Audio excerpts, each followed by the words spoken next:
Queridos irmãos, que a paz de Jesus esteja conosco, hoje, agora e sempre.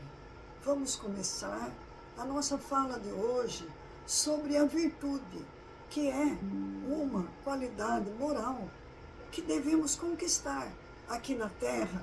Viemos aqui, neste planeta, para conquistar a virtude. E vamos iniciar com uma oração a Deus nosso Pai, porque tudo que nós fazemos devemos iniciar com um pedido a Deus Todo-Poderoso, para que Ele esteja conosco, nos ajudando, nos orientando, nos protegendo, em nome de Deus. Então vamos assim, primeiro dirigindo o nosso pensamento e o nosso coração ao nosso Mestre Jesus. E vamos dizendo a Ele: Jesus, divino amigo, nós te buscamos nesse instante em súplica, que aguardamos a sua luz para nossas almas aflitas. Que a tua misericórdia e a tua sabedoria derrame sobre nós bênçãos de entendimento, para que obtenhamos a cura que viemos buscar nesta casa de amor. E pedimos que seja o nosso embaixador perante Deus, nosso Pai. E assim, vamos nos dirigindo ao Senhor de nossas vidas, dizendo: Pai de infinito amor, de infinita misericórdia, permita que os seus anjos guardiões nos ampare nesta jornada aqui na Terra, e permita também que o Dr. Astolfo e seus auxiliares nos auxiliem, ajudando-nos a curar o nosso corpo e a nossa alma, porque sabemos que todas as doenças e mazelas do nosso corpo são reflexos da nossa alma, de virtudes que ainda não conquistamos. Sabemos ainda que somos muito pecadores e que a estrada da vida é longa, mas com a sua proteção, com a sua graça, com o seu amor, nós podemos e iremos vencer. E aceite agora a nossa imorredora gratidão por tudo quanto o Senhor nos deu, o Senhor nos concedeu nesta vida. Diante de tantos bens, nós reverenciamos o teu nome santo, louvamos o teu nome e agradecemos especialmente pelos espíritos de luz que o Senhor nos envia para nos orientar, para nos curar, para nos proteger e para nos abençoar. É de todo o coração que nós dizemos: muito obrigado, Senhor, pelo seu amor. Muito obrigado, Senhor. Hoje nós vamos falar sobre a virtude. A virtude é um conjunto das qualidades morais que formam o homem de bem, que formam o bom cristão, que é a bondade, a caridade, a humildade, a moderação, a ética, que compõe os valores espirituais.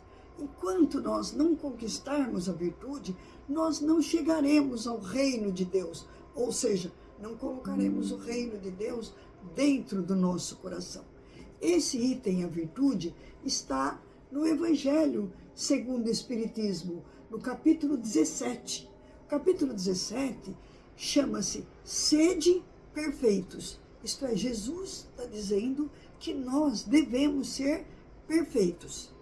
E para que sejamos perfeitos, temos que conquistar, então, as virtudes, as boas virtudes. E é para isso que estamos aqui na Terra. Como ainda nós não conquistamos todas as virtudes, nós ainda temos percalços no nosso caminho. Temos que atravessar por dificuldades, até que são provas, testes, para ver se a gente desenvolve, se a gente já aprendeu, se a gente já desenvolveu as virtudes. O virtuoso é aquele que faz o bem sem esperar recompensa, como São Vicente de Paulo, que foi um padre na França. Ele foi preso, foi escravizado pelos árabes, que não eram cristãos, foi vendido como escravo, e ele, enquanto era escravo, ele ajudou os pobres, os outros escravos a se curarem, e ele ajudou muito. Então, por isso, ele foi libertado. A esposa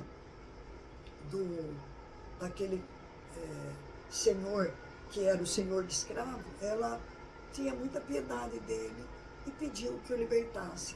Ele então voltou para Roma e voltou a ser o padre que ele era, que fundou inúmeras casas beneficentes de amparo à criança, de amparo à velhice e de ajuda aos doentes. E ele também fazia muita cura.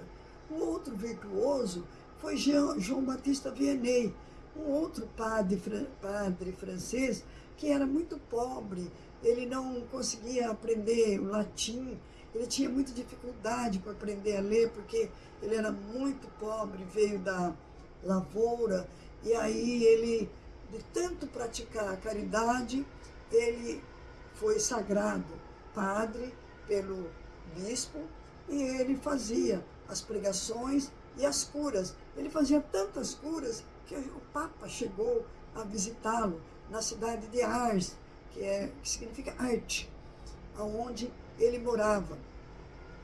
Outro grande virtuoso foi o cardeal Morlot. Ele foi um cardeal que nos convida a conquistar a virtude, pedindo que a gente vença o nosso orgulho, a nossa vaidade, que é um equívoco, e que nós coloquemos no lugar o amor, a tolerância, a piedade, a misericórdia. E ele dizia assim: quem faz o bem ao próximo sente no fundo do coração uma satisfação muito íntima, porque tudo aquilo que nós fazemos ao próximo, nós estamos fazendo para Deus. E aquilo que a gente faz para Deus, a gente recebe em multiplicadas vezes aqui na terra e também lá na espiritualidade. Então, esses grandes virtuosos que estiveram aqui na terra, e muitos outros, como São Francisco de Assis, como Chico Xavier, como Madre Teresa de Calcutá, como a Santa Teresa d'Ávila e tantos outros que vieram, são espíritos muito elevados, que vieram ensinar a humildade, a tolerância, a perseverança no bem, que nos ensina a combater o mal e o orgulho, e que busca colocar no nosso coração a fé e a esperança, porque eles diziam assim: mais vale menos virtude com humildade do que todas as virtudes com orgulho, porque o orgulho é funesto, é uma arrogância, onde a pessoa se sente melhor do que os outros. Se nós vencermos o egoísmo, nós conquistaremos a felicidade aqui na terra e chegaremos ao Pai simples e modestos e seremos recebidos por Ele com muito amor. Então, para ilustrar esse tema, eu vou contar a história deste livro, que se chama, dá para ler aí, Diário de um Drogado. Esse livro, Diário de um Drogado, ele conta a história de um menino que ele escreve o diário dele. Isto é, esse menino viveu a última encarnação na Suíça, um país muito rico lá da Europa. E um país que quase não tem pobreza, onde todas as pessoas vivem muito bem, quase não tem miseráveis. E ele assina, ele é um espírito, ele já está desencarnado, ele assina André K. Ele não dá o sobrenome dele, porque ele escreveu esse livro, ditou esse livro em 1995, e os pais dele, os avós ainda eram vivos. Ele desencarnou com 14 anos, vítima da drogadição. E ele dita esse livro para uma médium chamada Gorete Newton, que é uma brasileira que casou-se com um suíço e foi morar em Zurique, na Suíça. E quando ela chega lá, ela ela participa de uma organização do centro espírita e ela aparece sempre aquele menino para ela e fala para ela. Ela é médium, então ela vê os espíritos. Ele fala para ela, eu gostaria muito de escrever a minha história através de você. Ela diz, mas eu não sei escrever, não sou escritora, eu não tenho nenhuma capacidade. Ele disse assim, mas eu te oriento, eu também não sou escritor, mas eu queria contar a minha história para servir de alerta aos pais, para que eles cuidem melhor dos seus filhos, de que maneira que eles podem lidar com os filhos, para o filho não partir para a drogadição. E também eu queria alertar os jovens para que saiam desse mundo, para que não entrem nesse mundo perverso que é o mundo da drogadição. E eu também queria alertar os traficantes para que eles não sabem o que eles estão fazendo, o mal que eles estão fazendo para eles mesmos, que eles terão que se reharmonizar com a lei de Deus através de muito sofrimento, porque eles causam muitos sofrimentos aos outros. Aí a ideia vai amadurecendo, ela pede para o mentor dela, a Gorete pede para o mentor dela, e o mentor diz assim, sim, nós te ajudaremos, você pode dispor de algumas horas do seu dia para o André ditar a história da vida dele, que é uma história que pode ajudar muito os pais a incutirem nos filhos a bondade, as boas virtudes, a vencer o egoísmo, porque os pais, eles amam os filhos, mas eles acabam incentivando muito o egoísmo, o orgulho, a vaidade nas crianças, ensinando só as coisas materiais e não ensinando a vida espiritual, que é a verdadeira vida do espírito. Nós somos espírito e matéria, e os pais têm que educar os seus filhos pensando na espiritualidade, na vida maior, que é a vida duradoura, a vida plena. Então, a trajetória desse espírito, ele começa depois de um tratamento de várias sessões mediúnicas no plano espiritual. E ele recebe essa permissão dos guias, mentores dele, para escrever a história dele. E ele desencarna aos 16 anos, não 14, de overdose, na cidade de Zurique, na Suíça. Aí ele narra tudo que ele enfrentou lá na espiritualidade, o sofrimento inenarrável do vício, a dor moral que ele sentia. E ele inicia escrevendo 4 cartas. O livro tem, no início, 4 cartas. Uma carta aos pais, onde ele alerta os pais como que os pais devem agir, dar amor aos filhos, ensiná-los o bom caminho, ensinar a fazer uma oração desde a primeira infância, ensinar a ser temente a Deus, ensinar que a vida continua, ensinar que ele deve valorizar o seu corpo. E depois que ele narra essa carta aos pais, ele manda uma carta aos jovens, onde ele pede aos jovens que sejam fortes, que resistam à tentação da droga e que sejam bons filhos, que obedeçam seus pais, que obedeçam seus professores, que não aceitem a companhia de maus elementos que o induzem ao uso de droga. E escreve uma carta também às crianças, para que as crianças, já desde pequenininhas, elas passem a ser temente a Deus, a amar a Deus e amar os seus pais e respeitá-los e dar aos pais também amor, carinho e gratidão.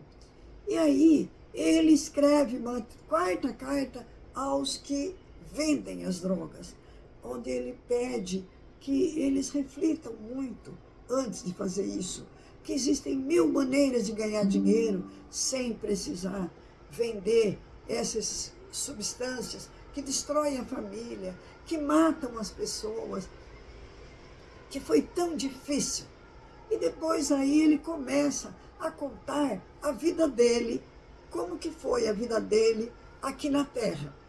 Ele conta, ele inicia contando a vida dele lá no plano espiritual antes de reencarnar, quando ele se preparava para reencarnar. Ele teve uma preparação muito grande, muito longa para se reencarnar aqui na Terra, como filho desse casal. Ele não cita o nome dos pais, porque quando ele escreve o livro, os pais ainda são vivos, estão na Terra, e ele não quer comprometimento, porque os pais poderiam não aceitar essa a mediunidade, não, e podiam processar a médium, dizer que ela estava usando o nome do filho para vender o livro. Então, ele não dá o nome dos pais. Mas ele diz assim, que ele se preparou lá na espiritualidade muitos anos para reencarnar como filho daquele casal. E que o casal, antes do casal nascer, ele também se preparou para renascer na Suíça e para ter esse filho. Porque eles já se amavam. Porque numa encarnação anterior, lá no século XVII, ou melhor, século XVIII, ano de 1700 e pouco, até 1800, é o século XVIII. Eles viveram lá na mesma Europa, onde ele era um senhor nobre, da nobreza, muito rico, e ele teve esses dois filhos, que agora seriam os pais dele. Teve um casal de filhos, e ele era muito rico, e ele ensinou os filhos só o amor às coisas materiais, a gostar do dinheiro, a ter egoísmo, a vencer todo o mal que existia na Terra com o dinheiro. Então, ele ensinou, foi um mau pai. Aí eles se preparam na espiritualidade e vão renascer. Os dois filhos dele, lá da nobreza, reencarnam bem antes, porque serão os pais dele.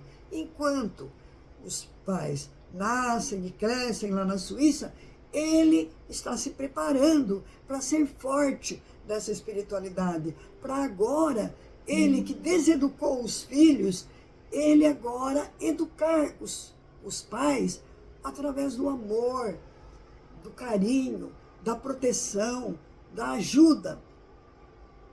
Então, ele também conta que no século IV depois de Cristo, não, século XIV depois de Cristo, mais ou menos 1301 até 1399, nesse período, ele havia nascido na Europa e ele foi um padre, foi um bispo.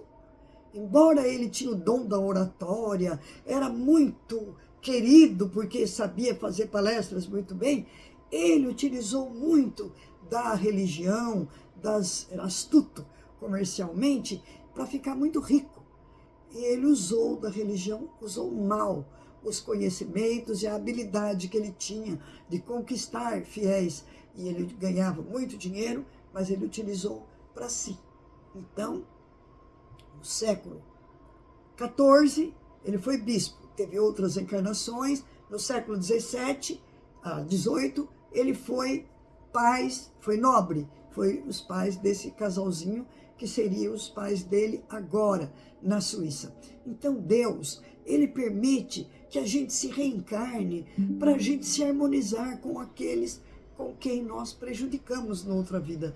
Ele, quando foi bispo, ele prejudicou muita gente, ele usou da religião para se enriquecer, usou da capacidade de oratória que ele tinha, ele sabia muito bem fazer discursos, fazer poemas, atraía milhões de pessoas, e ele ganhava muitas espórtulas, muitos bens, e ele utilizou para si próprio, usou mal a religião. Aí reencarnou várias vezes para ir aprendendo a não fazer mais isso. E reencarnou depois como nobre e teve esses dois filhos. E não ensinou os filhos a fazer uma oração, não ensinou a sobrevivência da alma, a responsabilidade que nós temos pelos nossos atos, que nós vamos responder um dia. Ele, então, estragou a educação dos filhos, não deu uma boa educação. Aí, ele nasce, então, ele vai renascer como filho desse casal. E aí, ele, de lá da espiritualidade, agora, depois que ele já está desencarnado, antes dele nascer como André, ele de lá da espiritualidade, ele via o pai e a mãe, o futuro pai e mãe, conversarem. Puxa, nós dois podíamos ter um filho, né? Os dois queriam ter um filho, mas aí ao mesmo tempo falava assim, se a gente tiver um filho, vai atrapalhar muito a nossa vida, porque a vida é muito cara. Lá na Suíça, o custo de vida é muito caro. Apesar de que lá não tem pobreza, mas a vida lá é módica. É um país da social-democracia. Não tem grandes milionários e não tem miseráveis, mas quase todo mundo está numa faixa assim, de classe média. E eles eram também uma classe média, mas uma classe média baixa. Trabalhavam o ano inteiro, guardavam o dinheiro e nas férias viajavam pela Europa, pela Ásia, pelos outros países para conhecer as coisas. Iam para Itália, para França, para Alemanha e para outros países, conhecer as coisas bonitas que tinha no mundo. Aí eles pensavam assim, se a gente tiver um filho, nós não vamos poder viajar, o dinheiro não vai dar, porque para criar um filho a gente gasta muito dinheiro, é muito caro, tem que pagar a escola, tem que pagar tudo, e aí a gente não vai ter férias, a gente não vai viajar, então vamos aproveitar mais a vida, depois a gente arruma o filho. E assim a vida ia passando, ele ensaiava para nascer, a espiritualidade preparava ele para nascer, e os pais falaram, não queremos agora, não. E assim foi adiando, até que um dia eles resolveram ter um filho. Porque lá na Europa, os pais, as pessoas se casam, mas quase não gostam de ter filho. Tanto é que o governo, ele dá um dinheiro para quem casa, dá um presente, o governo dá. Imagina se o nosso governo federal pegasse o dinheiro e desse para quem casasse. Quantos casamentos nós teríamos? Porque aqui as pessoas casam com 14, 15, 16 anos. Imagina quantos casamentos se o governo desse 100 mil reais para quem casasse. Ou 100 mil reais para quem tivesse o primeiro filho. Aqui nasce criança adoidado. Lá não nasce. A sociedade lá é totalmente velha, idosa. Então, eu tenho uma prima que morava na Alemanha e o governo dava 100 mil marcos para quem se casasse. Ela se casou com um médico. Ela foi para lá trabalhar e ela entrou na faculdade de medicina e namorou um estudante da faculdade de medicina, que estava no 5º ano, e ficou grávida dele, aí se casou. O hospital onde ele fazia estágio deu a casa para ela morar, lá eles não precisavam comprar casa, e o governo deu 100 mil marcos para ela, 100 mil marcos, acho que naquela época o marco deveria valer uns R$6 cada marco, 100 mil marcos são 600 mil reais. E mais 100 mil marcos para quem tivesse um filho. E o primeiro filho nasceu morto, ela perdeu, e depois ela teve 2 filhas e ela ganhou esse dinheiro. Então, como lá as pessoas não gostam de casar e não gostam de ter filhos, o governo dá um dinheiro para quem quer se casar e para quem quer ter filhos. E eles, então, pensavam assim, a gente ganha um dinheiro, mas o dinheiro a gente vai gastar tudo no primeiro ano de vida dele, e depois nós temos que arcar com todas as despesas, que uma criança dá muita despesa. E assim o tempo foi passando, até que um dia eles resolveram, e a mãe dele ficou grávida, e nasceu um menininho, eles puseram o nome de André, e ficavam encantados quando ele começou a aprender a falar mamã, mami, papá, papi. Eles riam das brincadeiras, das traquinagens do menino. Agora, na espiritualidade, ele revia a vida dele na infância, lá na Suíça. E aí, eles gostavam muito da criança, mas ao mesmo tempo, eles reclamavam, porque o menino chorava de noite, eles tinham que trabalhar, e chorava com dor de barriga, e eles ficavam nervosos, porque tinha que acordar durante a noite para cuidar do menino, e nem dormir nós não podemos, e a gente não tem dinheiro para comprar nossas coisas, porque tudo é gasto com ele, com esse menino. E aí ele pensava assim, ele lá da espiritualidade, ele via o bebezinho que pensava assim, eu quero crescer, vou trabalhar e vou dar dinheiro para os meus pais, para eles usufruírem das praias, das férias, dos passeios. Eles não vão se arrepender de ter me dado a vida. Eu vou retribuir a eles tudo. Ele lá na espiritualidade agora via o que o menininho de 3, 4 aninhos pensava. Aí quando o menininho, o Andrezinho, começou a comer sozinho, eles reclamavam, porque sujava toda a parede, sujava o chão. E lá não tem empregada doméstica. Não existe empregada doméstica lá nesses países ricos, porque não tem pobre. Então, o menor salário do país é só 6 vezes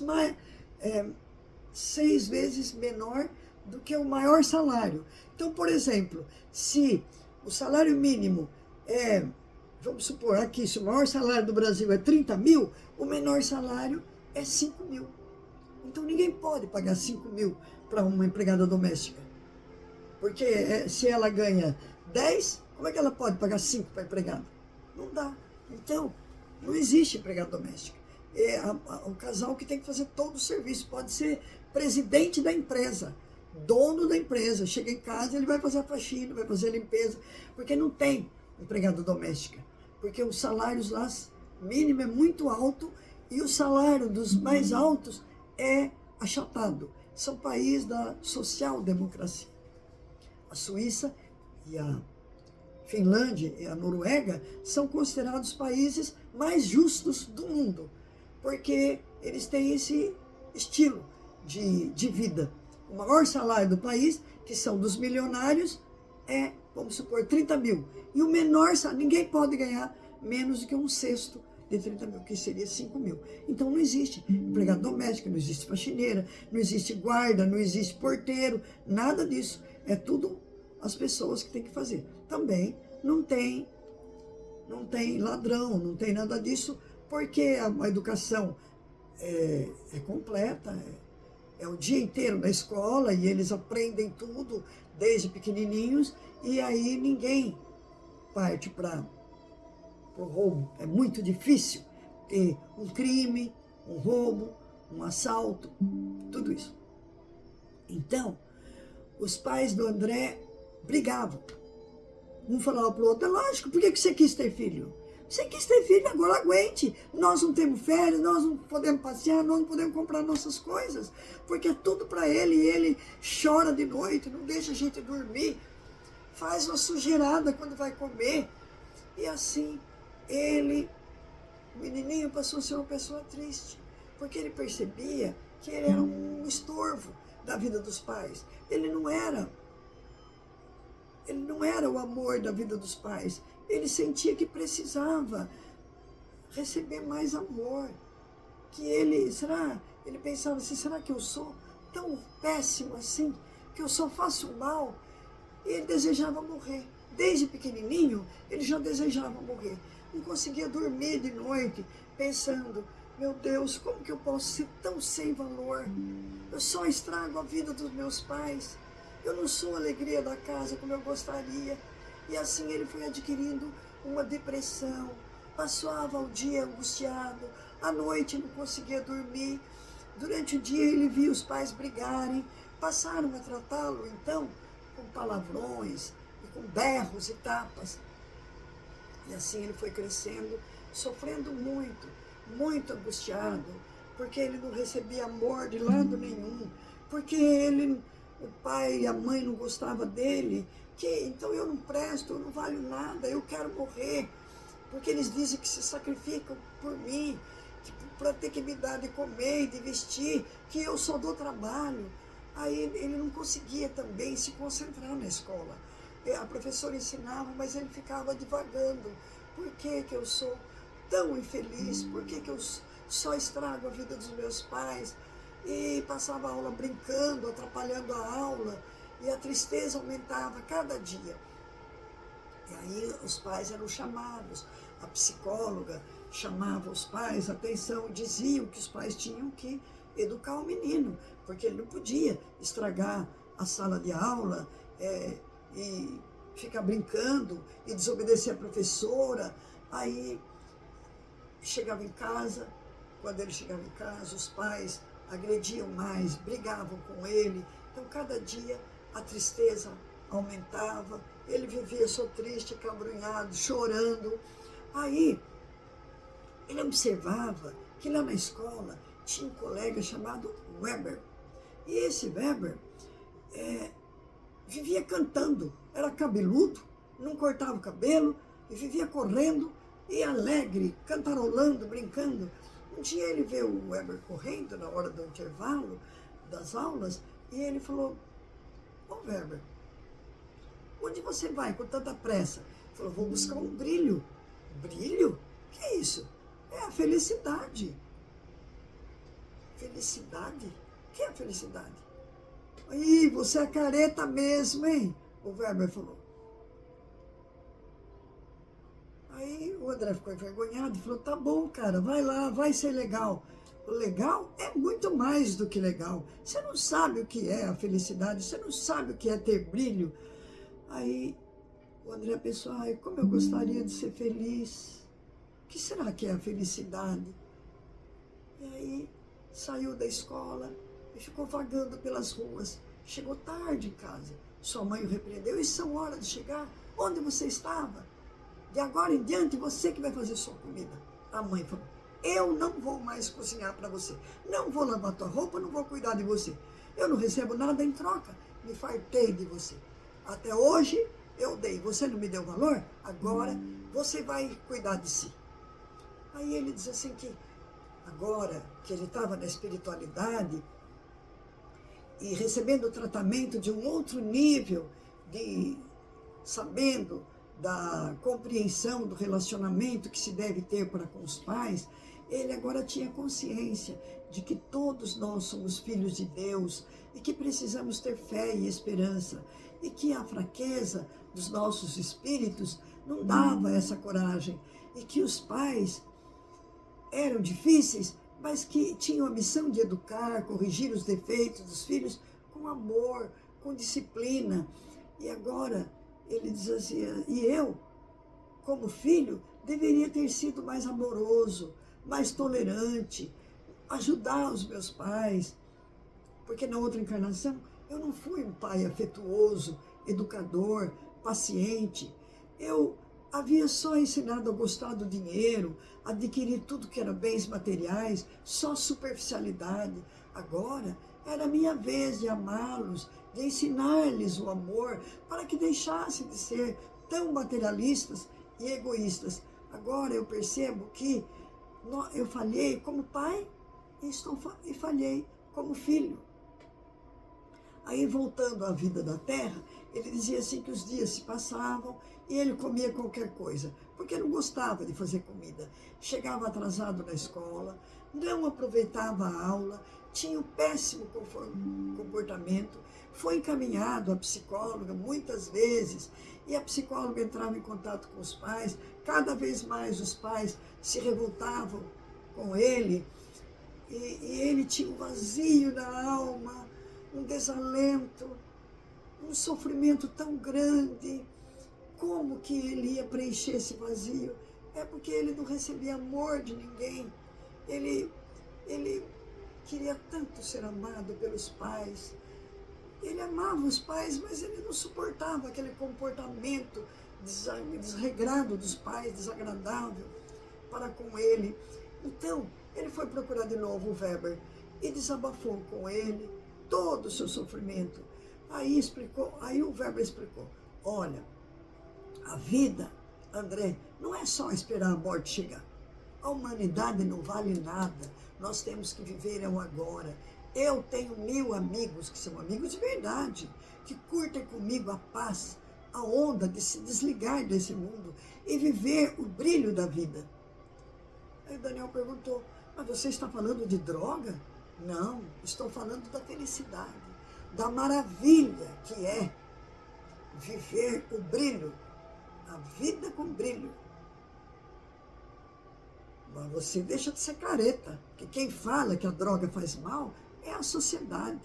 A sociedade fala isso porque droga não paga imposto. Por que eles não combatem o cigarro e o álcool, que são droga, a mesma coisa? Porque dão lucro, porque paga imposto. Então eles combatem a droga. Mas essa é muito melhor para nós e é pior para eles, porque não paga imposto. Eles só querem dinheiro.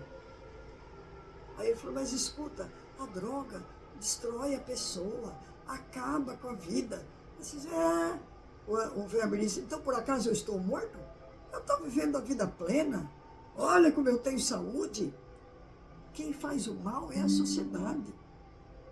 Eles é que só querem dinheiro. Aí o Daniel pensou e falou, então o mundo dos caretas é o mal. Aí ele volta a contar o que ele estava pensando na vida espiritual. Ele falou, agora, onde ele se encontra no mundo espiritual, ele faz um parênteses da vida, quando ele está lá no mundo espiritual. Ele falou, agora que eu estou aqui no mundo espiritual, onde espíritos bondosos e amigos me ajudam a me desintoxicar, eu consigo ver o equívoco, o meu erro, que eu fui destruindo esse corpo sagrado que Deus me concedeu. É o maior computador mais perfeito que Deus concedeu a cada um de nós. Nós temos que valorizar o nosso corpo. É um patrimônio sagrado. Mas nós não somos educados para entender o mundo espiritual aí na Terra, que nos ajudem a livrar do egoísmo, do orgulho, da vaidade, que nos deixam cegos. Quando eu via que meus pais não me amavam, eu deveria dar-lhes amor. Perdão, papai, perdão, mamãe, por eu dar-lhes trabalho, mas eu vou crescer, vou ganhar dinheiro e vou ajudar vocês. Mas não, eu ao contrário, me refugiava, fugia de casa, fugia do lar e fui capturado com destreza pelos inimigos astutos, porque ele via que tinha na espiritualidade os obsessores que ficavam buzinando no ouvido dele, porque a tristeza, a depressão atrai maus espíritos, os nossos inimigos de outras vidas que vêm incentivar a pessoa a partir para o caminho do erro. Então, ele via que o André encarnado era obsidiado e que ele não foi forte para vencer a obsessão, a depressão, a tristeza, o vazio. E os pais também não foram fortes para ensinar, falar de Deus desde a infância, ensinar que nós vivemos a vida maior, que Jesus veio ao mundo para ensinar o amor e a felicidade, para ensinar a fé raciocinada e consciente, ensinar a fazer preces, que elas são atendidas por Deus. Os pais me ensinaram e ele também não conseguiu superar a tristeza, a mágoa e a obsessão. Aí então, depois daquele diálogo com o Weber, o Daniel passou então a seguir a turma do Weber e foi batizado, como dizia, para que iniciasse a usar os entorpecentes. No primeiro momento, ele não sentiu nada, tinha percepção de que algo dentro dele falava assim, vai embora, suma daqui, não cheire nada, que era o anjo da guarda dele que falava. Mas ele não tinha forças de levantar daquele grupo e sair correndo. Ele ficou, foi fraco. E aí passou a usar as substâncias, inicialmente a maconha, e depois passou a cheirar, e depois passou a injetar. Tinha os braços tudo machucado, porque ele errava a veia e as pernas todas cheias de mancha roxa, e a turma ria dele. Aí a turma começou a pedir dinheiro para ele. Até hoje nós bancamos você. Agora você tem que trazer dinheiro para comprar o brilho. Ele já estava viciado e ele não tinha como abandonar o vício. Aí ele falou, mas eu não tenho dinheiro. Ele falou, tira da carteira dos seus pais. Você tira um dia de um, outro dia de outro, para eles não perceberem. E assim ele começou a tirar. Depois que os pais dormiam, ele ia lá no quarto, pegava a carteira de um dia tirava de um dia tirava de outro, até que o pai percebeu que estava sumindo o dinheiro. Então ele fingiu que estava dormindo e viu o filho com a carteira dele na mão, tirando o dinheiro. Aí o pai levantou e ficou gritando, ladrão, ladrão. Aí foi uma gritaria tão grande que a mãe dele também acordou, ele também saiu correndo e o pai gritava. E aí os vizinhos chamaram a polícia. Porque lá na Suíça, depois das 8 da noite, você não pode ligar a máquina de lavar roupa. Você não pode bater o capô do carro, porque faz barulho e acorda os outros. Então, é uma disciplina rígida. Respeito ao próximo. Aí os vizinhos escutaram aquela gritaria, chamaram a polícia veio e o pai desconversou, falou, não, era meu filho, estava tirando dinheiro da minha carteira, eu gritei ladrão, mas eu vou corrigi-lo. Aí o policial falou, só espero que não aconteça isso na minha família. E foram embora. Então, a partir daí, o André viu que não podia mais tirar dinheiro da carteira dos pais, porque os pais passaram a contar o dinheiro e esconder a carteira debaixo do travesseiro, ele não conseguia mais tirar. Aí ele começou, então, a vender as coisas de dentro de casa. Primeiro, as coisas do quarto dele, e depois as joias, livro, quadro, relógio, bijuteria, tudo que ele encontrava em casa, ele vendia. Os traficantes compravam e para poder dar as substâncias que ele necessitava. Até que quando ele tinha 14 anos, os pais resolveram viajar, tirar férias. E falaram assim, olha, André, faz 14 anos que nós não tiramos férias por tua causa. Você dá despesa, dá desgosto, só problema para a nossa vida. Nós precisamos de férias, senão nós vamos enlouquecer. Você fique aqui. Tem comida suficiente aí, você faça a sua comida. E vamos deixar um dinheirinho, caso você precise de alguma coisa. Você compra algum remédio, alguma coisa. Comida tem. Você se vira. Cozinhe para você, lave sua roupa, cuide da casa. Faça tudo que nós fazemos, que nós vamos viajar. 30 dias livre de você, longe. Aí deram a chave para ele. E ele ficou eufórico. Ai, liberdade. Eles foram embora. Que bom, meu Deus. Eu vou ficar sozinho. Aí, imediatamente, assim que os pais viajaram, pegaram o trem para viajar, ele deu uma festa, convidou todos os amigos, compraram as substâncias que eles usavam e passaram a fazer festa, e comilança e tudo mais dentro da casa. E assim foram passando o tempo, até que acabou o dinheiro, ele vendia alguma coisa, a casa estava em petição de miséria, numa total desordem, e ele se sentia fraco, não conseguia arrumar, não tinha forças. E toda suja, desarrumada, roupa suja, comida, acabou. Ele se alimentava pessimamente, estava fraco, sentia frio e cada vez consumia mais as substâncias. Fazia um ano que ele tinha começado a picar o braço e estava com mancha roxa por todo o corpo.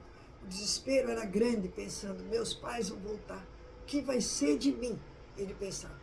Quando faltava 2 dias os pais chegarem, ele foi à praça, encontrou-se com aquela turma, numa praça onde os meninos sempre se encontravam. A turma sentada numa roda, pegava uma seringa muito grande e injetava um pouco da substância na veia e passava a seringa para o outro injetava, tinha a substância suficiente para todos. Aí, quando chegou na régula, uma menina, ela injetou todo o conteúdo da seringa no braço dela. Aí ele grita, ô maluca, não faz isso. E a turma? E os outros? Como? Esse produto é para todos, não é só para você. Aí imediatamente ela começou a chorar e rir ao mesmo tempo. E se debater, tremia, e se debatia, começou a ter convulsão. Aí eles falaram, gente, vamos embora, senão vai sobrar para nós. Todo mundo fugiu, foi embora para casa. Ele catou 3 papelotes de cocaína e levou para ele, para a casa dele. Aí, chegando em casa, ele queria usar, mas ele não tinha seringa. Aí ele falou, então vou voltar lá na praça, buscar a seringa. Quando ele chegou na praça, ele viu a polícia retirando o corpo da Régula. Aí as pessoas dizendo, está morta, ela morreu de overdose. Aqui que ficam os viciados, os cocainômanos. Ela está morta, mataram a menina. Aí ele pensou, o que será que é a morte? Será que a morte acaba com tudo? O que será? Para onde será que a Régula foi? Foi para o inferno? Será que existe inferno? Aí ele pegou a seringa e foi para casa. Chegando em casa, botou os 3 papelotes na seringa e injetou tudo de uma vez no corpo. Pensando, eu preciso dar um jeito na minha vida. Quem sabe se eu morrer, eles vão mudar o sentimento que tem para comigo. E vão pensar, ai, meu Deus, nosso filhinho morreu. Vão ficar com remorso, vão chorar. Porque se eles voltarem e pegar a casa nesse estado deplorável, eles vão me expulsar de casa. E para onde que eu vou? Na Suíça faz muito frio. Faz assim 10 graus abaixo de zero. Eu falei, eu vou morrer no frio. E aonde que eu vou arrumar lugar para me morar? Aí injetou tudo. Aí sentiu o coração batendo, sentia sensações de calor, de frio, agitava-se confuso, começou a ficar se debatendo, batia nos móveis, a dor no peito tornou-se insuportável e ele começou a ouvir vozes que gargalhavam e diziam para ele, dá um pouquinho para mim da sua seringa, devolve para nós o nosso pó, você ficou com o nosso pó, chega mais perto, divide com a gente, queremos embalar nessa onda. Aí ele, agora na espiritualidade, ele viu que eram os obsessores deles, que iam lá na praça para vampirizar o hálito da drogadição.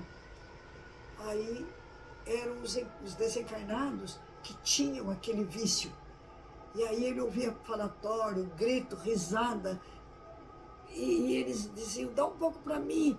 Ele sentia frio, dor que não se aguentava no coração, tremendo.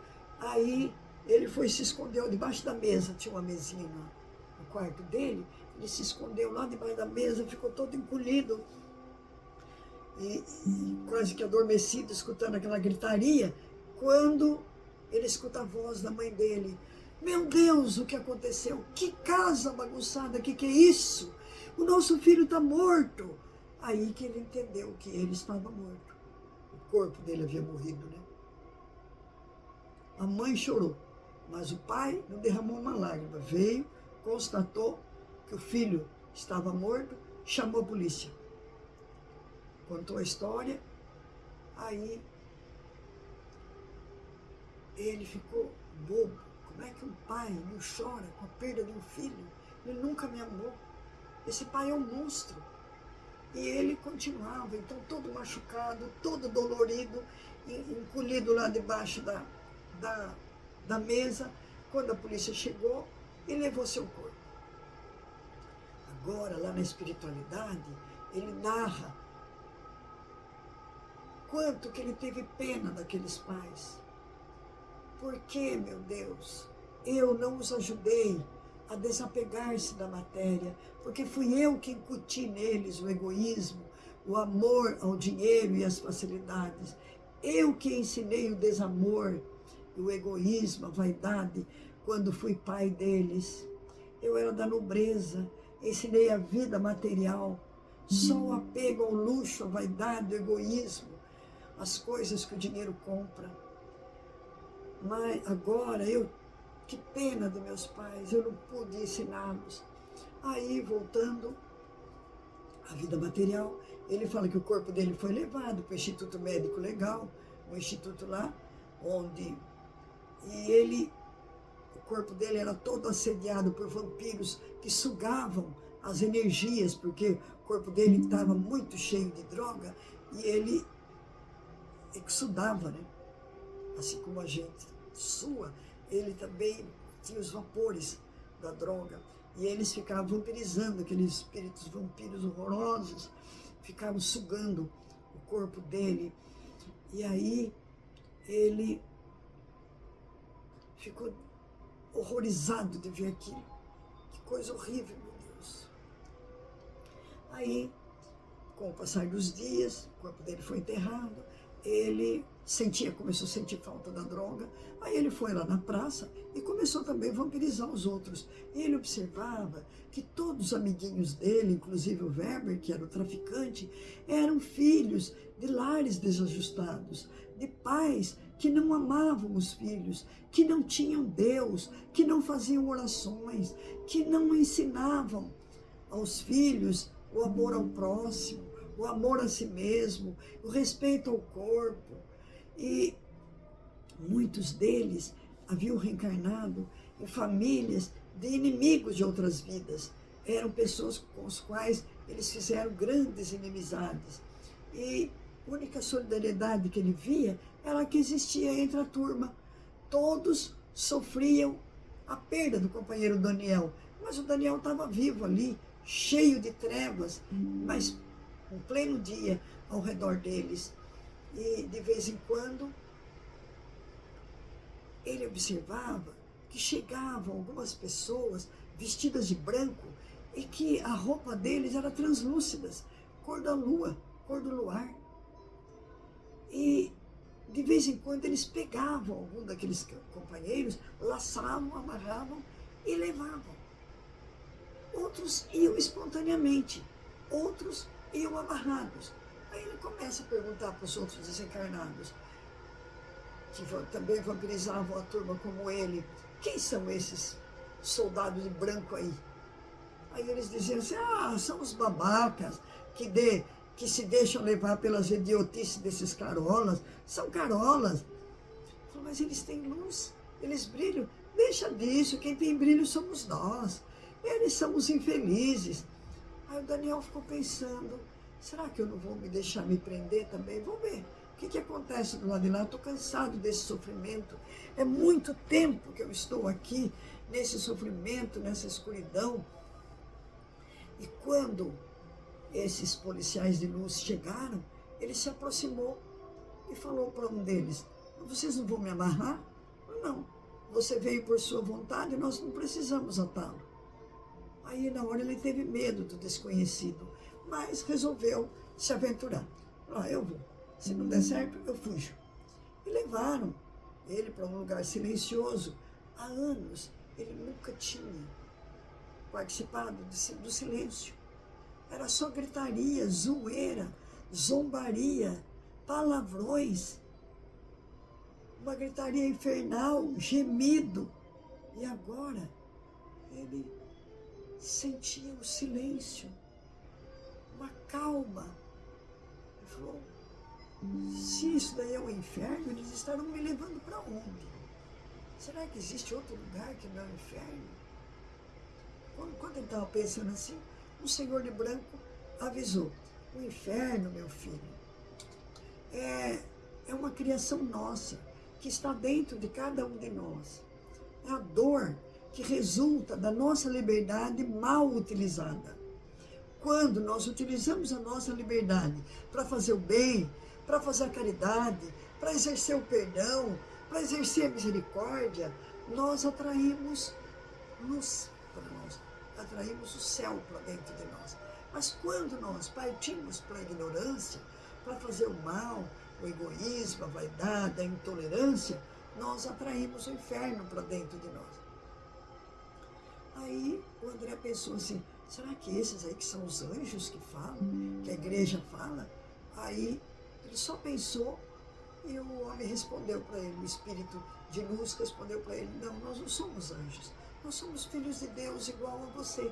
É que nós escolhemos o caminho do bem, nós ajudamos Jesus na recuperação das ovelhas desgarradas da parábola. Jesus não disse que ele era o Senhor, que se tivesse 99 ovelhas no redil, uma tivesse desgarrada, ele trancava as 99 no redil e ia buscar a ovelha desgarrada. Nós vamos buscar as ovelhas desgarradas em nome de Jesus. Aí o Daniel ouvia aquelas palavras, era como se ele ingerisse um analgésico, porque acalmava a dor, acalmava a angústia, o peso, o remorso. E aí eles viajaram muito tempo, a viagem foi longa, mas aí ele começou a sentir ansiedade, convulsão, e as dores voltaram, e ele queria aspirar a droga, e queria pedir para eles que deixassem ele voltar lá na praça para aspirar a droga. Mas o Senhor, tão bondoso, pegou ele nos braços amorosos, aconchegou junto ao coração, como se fosse uma criança deficiente, e disse, você vai melhorar. O primeiro passo você já deu, André. Confie em Jesus. A nossa viagem é longa, mas você vai se acalmar. Aí espalmou a mão sobre a cabeça, a testa do Daniel, e estendeu a mão assim, e o Daniel adormeceu. Quando Daniel acordou, estava num quarto amplo, todo iluminado, e tinha uma senhora do lado dele que perguntou, como se sente, meu filho? Uma voz tão doce, como nunca ninguém na terra tinha falado desse jeito para ele. Ele respondeu, eu estou com tontura, com vontade de vomitar.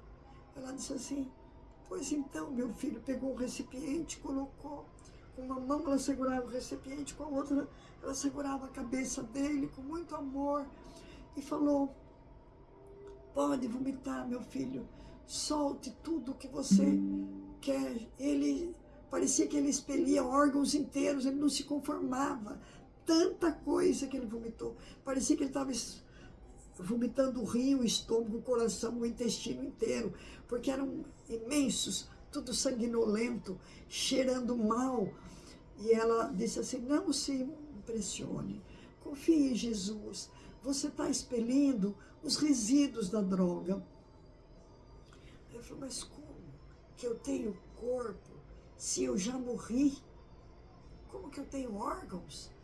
Aí, só dele pensar, ela respondeu, você, meu bem, continua vivo, porque a vida é eterna, o espírito é imortal. O que morre é apenas o corpo, o espírito sobrevive, é a alma que sobrevive.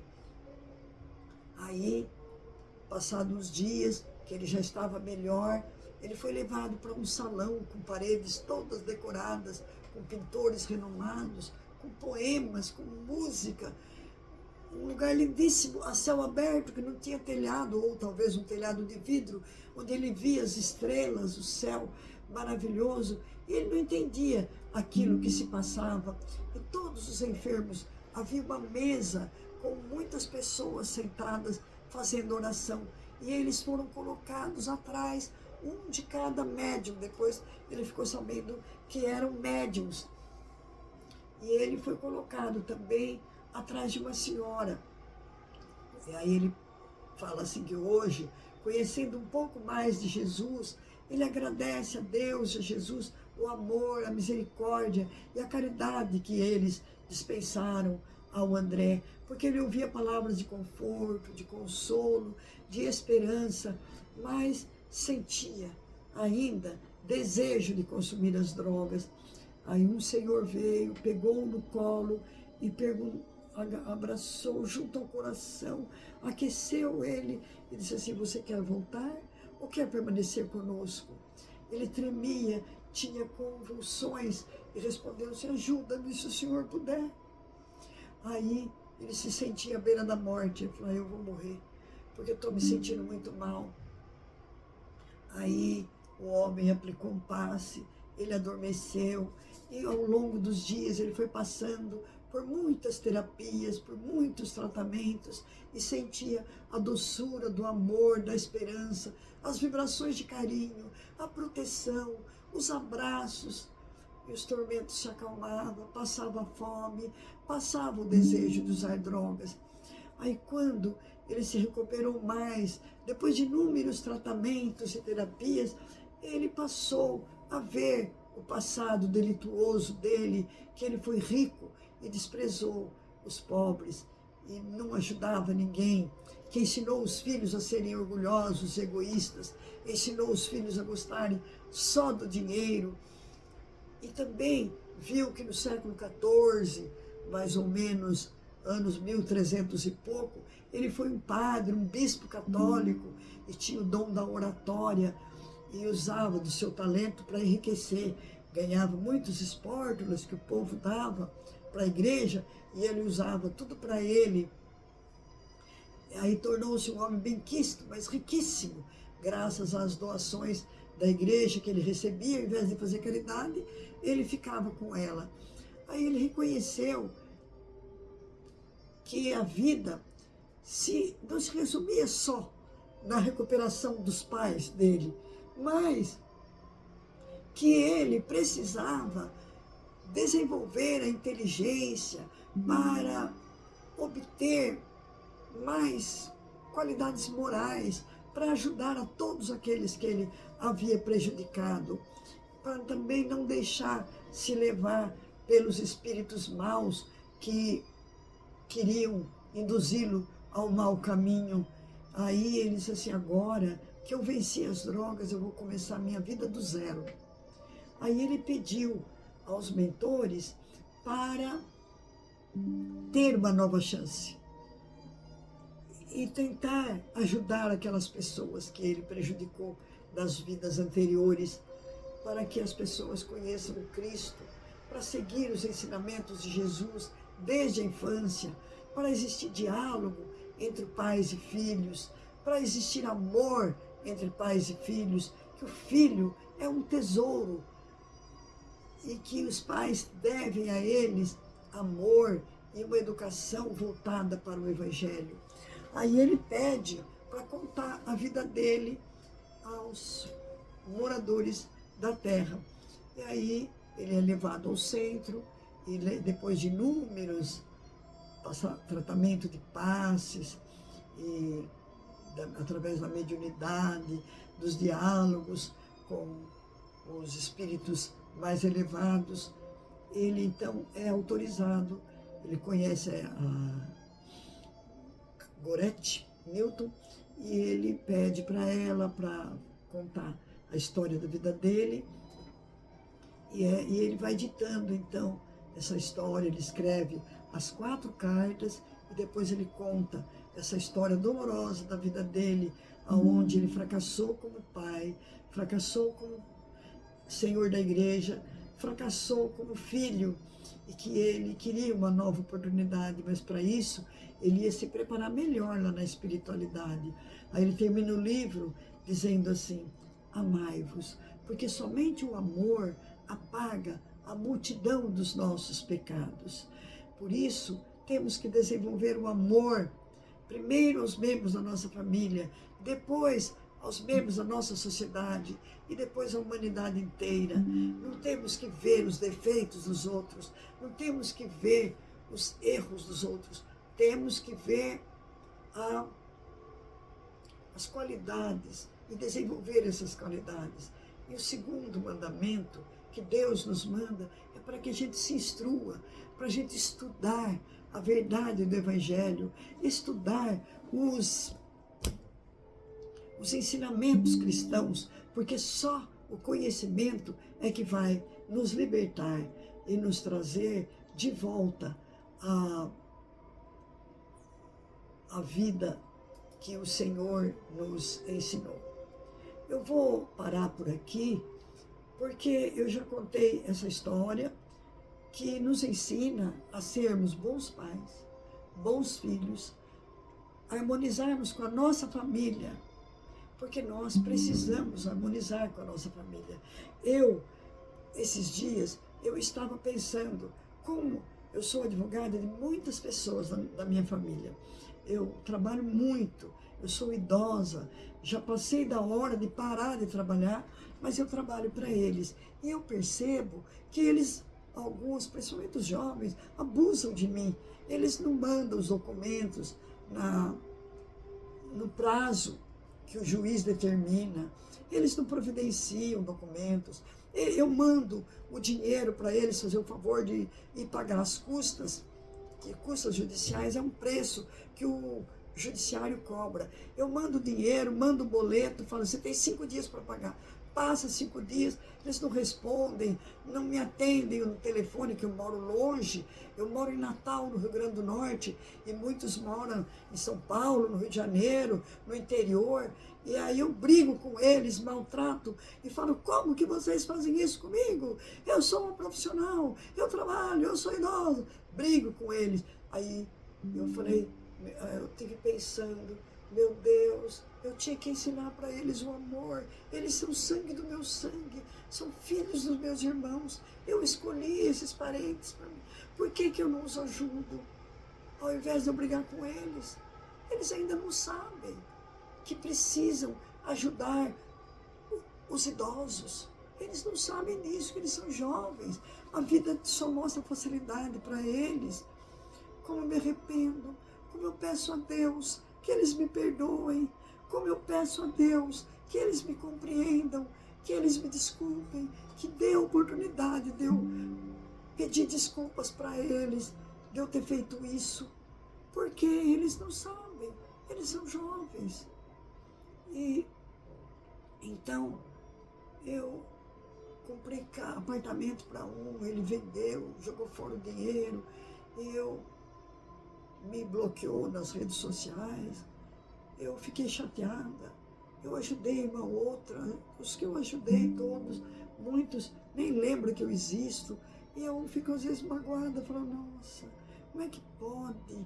Vem aqui na minha cidade, tem uns que vieram aqui em Natal passear, e não vieram na minha casa. Eu fiquei sabendo onde eles estavam, fui lá, fiz um prato de bacalhau, de camarão, que camarão é muito barato aqui é a terra do camarão. Rio Grande do Norte é o maior produtor de camarão do Brasil.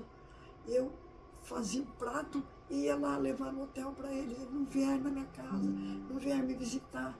Aí eu ficava chateada, não posso ficar chateada, não posso ficar magoada, porque eu que fiz isso, é Deus me testando a minha paciência. Eu não tive paciência, e agora me arrependo no fundo da alma. Agora, como eu magoei com eles, que eu não devia, agora eu devo ajudar os outros. Então eu vou ajudar o outro, que é mal agradecido, os pobres, os sofredores, os doentes que estão à minha volta, para eu recuperar a amizade daqueles que são da minha família, que eu, infelizmente, maltratei. Porque, infelizmente, é muito difícil a gente ser generoso e bom com quem nos maltrata, com quem nos fere, com quem nos magoa. Mas nós precisamos perdoar, precisamos orar.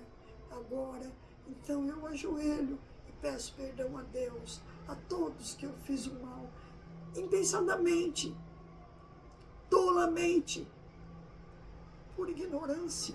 Porque Jesus diz que nós erramos por ignorância.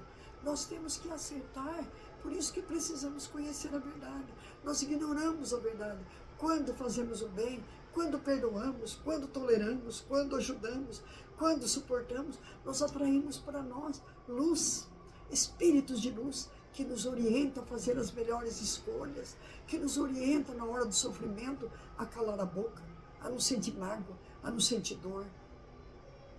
Por isso, eu queria convidar a todos para fazer agora uma prece do Pai Nosso, que foi ditada pelo Monsenhor José Silvério Horta, que foi um padre de Minas Gerais, um padre muito simples, muito humilde, que fazia muita caridade, que ele era de Mariana, Minas Gerais, e ele viveu na época do Império. E a princesa Isabel, conhecendo as virtudes desse padre e as curas imensas que ele fazia, ela nomeou como cônego da Sé, da igreja, da igreja do Império. Nomeou ele para lá, e ele, apesar de ele conviver com os nobres, ele a tratava com muita ternura, com muito amor, com muito carinho, com muita compaixão, com docilidade, com paciência, uma paciência sobre-humana a todos os que peregrinavam pelo mundo, que eram pobres, que eram escravos, que eram machucados, e ele realizava imensas curas, abençoava a todos. Era como São Vicente de Paula, ou como São Luís Gonzaga, e aí ele desencarnou em 1859. Em 1960, um ano depois do desencarne, ele ditou esse Pai Nosso para o Chico Xavier. Está no livro que se chama Parnaso de Além-Túmulo. Esse livro, Parnaso de Além-Túmulo, Parnaso significa o Morro dos Poetas. É um morro que tem na Grécia, onde os poetas se refugiavam. A Grécia é um país muito lindo, que tem morros e ilhas, e um mar azul maravilhoso. E os poetas se refugiavam lá nesse morro chamado Parnaso para buscar inspiração para escrever os poemas, as orações. Aí ele chama Parnaso de Além-Túmulo, quer dizer, daqueles poetas que estavam na espiritualidade. E ele dita esse Pai Nosso, que nós vamos convidar todos para elevar o pensamento a Deus, nosso Pai, para fazermos esse Pai Nosso com essas palavras do Monsenhor José Silvério Horta, esse santo padre que viveu aqui na terra e que, depois da espiritualidade, voltou para nos ensinar o amor, a caridade, o perdão. Aí, vamos elevar então o nosso pensamento a Deus e a Jesus, e vamos dizendo ao nosso Pai Celestial as palavras dele: Pai nosso que estais no céu, na luz dos sóis infinitos, Pai de todos os aflitos deste mundo de escarcéus, santificado, Senhor, seja o teu nome sublime, que em todo o universo exprime concórdia, ternura e amor. Venha ao nosso coração o teu reino de bondade, de paz e de claridade na estrada da redenção. Cumpra-se o teu mandamento, que não vacila e nem erra, nos céus como em toda a terra, de luta e de sofrimento. Evita-nos todo mal, dá-nos o pão no caminho, feito na luz do carinho do pão espiritual. Perdoa-nos, nosso Senhor, os débitos tenebrosos de passados escabrosos de iniquidade e de dor. Auxilia-nos também nos sentimentos cristãos a amar os nossos irmãos que vivem longe do bem. Com a proteção de Jesus, livra nossa alma do erro, neste mundo de desterro, distante da vossa luz. Que a nossa ideal igreja seja o altar da caridade, onde se faça a vontade do vosso amor. Assim seja. Graças a Deus e muito obrigado a todos.